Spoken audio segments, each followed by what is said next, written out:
Everyone, welcome sa League Photos and Film. And today episode, kasama uli natin si Christine. Hi! Hi guys! Marami nagre-request kasi na hindi natin siya na-introduce the last time, no? Kung gusto nyo mapanood yung previous video namin, just click it here, dito sa top na to. And then today, we will show you yung simple portrait, pero isang softbox lang, gagamit tayo ng isang umbrella. And then I will show you how to shoot it with one light. Okay? Let's go? Let's do it!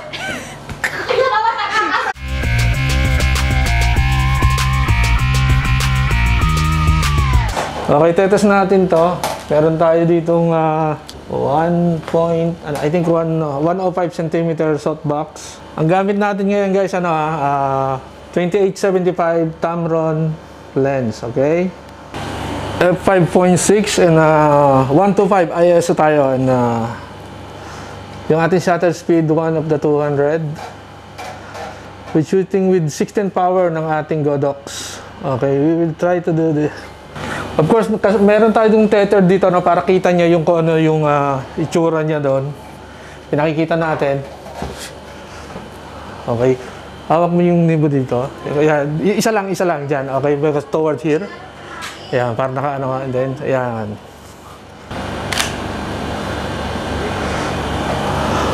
Ayan. So guys, yung pose okay na siya, no? Yung light okay na naman siya.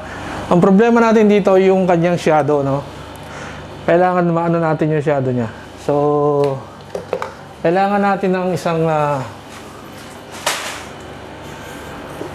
foam board, white. Okay. Para mag-reflect yung kanyang shadow. So, nakita nyo yung shadow niya, medyo harsh siya, no? This time, makikita natin.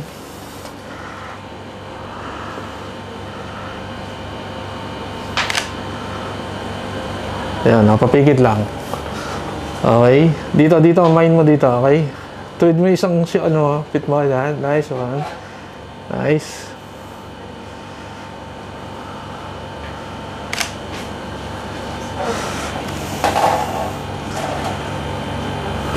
Okay guys, kung napapansin nyo, yung ating left side na photos, maano yung shadow niya. But in this photo, depende rin sa needs nyo o sa photoshoot, o kaya sa client, importante kung ano yung gusto ng client. Okay? Okay na yan, pwede na yan. But for now, ang gagawin natin ay kung paano natin mapapasofter yung from highlights to shadow. So, kung nakikita nyo yung ating right photo, ganyan ang gagawin natin. Usually, ang ginagawa ng iba na may budget, dalawang lights yan. No? But in this case, kung halimbawa out of budget tayo, pwede natin gawin yan. Gagawin lang tayo ng isang 105 cm parabolic umbrella. With diffuser yan. Kahit anong ilagay nyo dito, kahit strobe o kaya speed light, pwede yan. Of course, para ma-softer yung ating shadow, kailangan natin ng isang phone board. Itong phone board nito, napakamura lang nito. Marami kayo mabibili nito. Okay? So, most of the photo o lahat ng photos na makikita nyo ngayon during the shoot, ginamitan natin ng isang umbrella and then isang phone board. Okay? Without further ado, let's check it out.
So guys, we done here now, no? So, at siyempre, thank you kay Christine. Ano yung IG mo?